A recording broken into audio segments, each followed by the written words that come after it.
തൃശൂർ അരിമ്പൂർ പരദേവതാ ക്ഷേത്രത്തിൽ മോഷണം. സ്റ്റോർ റൂമിൽ സൂക്ഷിച്ചിരുന്ന 5 പവൻ സ്വർണ്ണാഭരണങ്ങളും 20,000 രൂപയും മോഷണം പോയി. രാവിലെ ക്ഷേത്രത്തിലെത്തിയ മേൽശാന്തിയാണ് മോഷണം നടന്ന വിവരം ആദ്യമറിഞ്ഞത്. അന്തിക്കാട് പോലീസ് സ്ഥലത്തെത്തി അന്വേഷണം ആരംഭിച്ചു.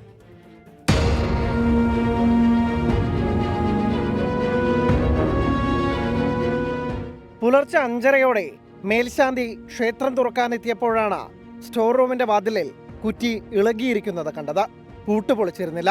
വാതിൽ തുറന്ന് അകത്ത് കയറിയപ്പോൾ വഴിപാട് കൗണ്ടറിലുള്ള മേശ തിരിച്ചിട്ടിരിക്കുന്നതായി കണ്ടെത്തി. മേശയ്ക്കുള്ളിലെ സാധനങ്ങൾ പുറത്ത് വാരി വലിച്ചിട്ട നിലയിലായിരുന്നു. വിവരമറിഞ്ഞ ക്ഷേത്ര ഭാരവാഹികളെത്തി നടത്തിയ പരിശോധനയിലാണ് മേശയ്ക്കകത്ത് സൂക്ഷിച്ചിരുന്ന 20,000 രൂപയും 5 പവന്റെ സ്വർണ്ണാഭരണങ്ങളും നഷ്ടപ്പെട്ടതായി കണ്ടെത്തിയത്. ക്ഷേത്രത്തെക്കുറിച്ച് വ്യക്തമായ അറിവുള്ള ആരെങ്കിലുമാകാം മോഷണത്തിന് പിന്നിലെന്നാണ് സൂചന.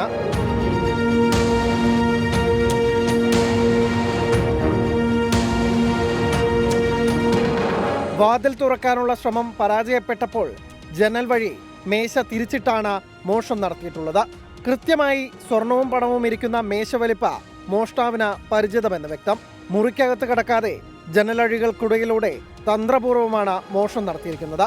മേശയുടെ താഴത്തെ അറയിൽ സൂക്ഷിച്ച പെട്ടിയിൽ നിന്നാണ് വഴിപാടായി ഭക്തർ നൽകിയ സ്വർണ്ണാഭരണങ്ങൾ മോഷണം പോയത്. തിരുവാഭരണങ്ങൾ മറ്റൊരിടത്താണ് സൂക്ഷിക്കുന്നത്. ഗണപതി പ്രതിഷ്ഠയ്ക്ക് മുന്നിലുള്ള ഭണ്ഡാരം തകർത്ത പണവും അപഹരിച്ചിട്ടുണ്ട്. മറ്റു പ്രധാന ഭണ്ഡാരങ്ങൾ മോഷ്ടാക്കൾ ശ്രദ്ധിച്ചിട്ടില്ല. സമീപത്തെ റോഡുകളിലുള്ള CCTV ക്യാമറയിലെ ദൃശ്യങ്ങൾ പരിശോധിച്ചു വരികയാണ്. അന്തിക്കാട് പോലീസ് സ്ഥലത്തെത്തി അന്വേഷണം ആരംഭിച്ചു. മോഷണത്തിന് പിന്നിൽ ഒന്നിലധികം പേർ ഉള്ളതായാണ് പ്രാഥമിക നിഗമനം.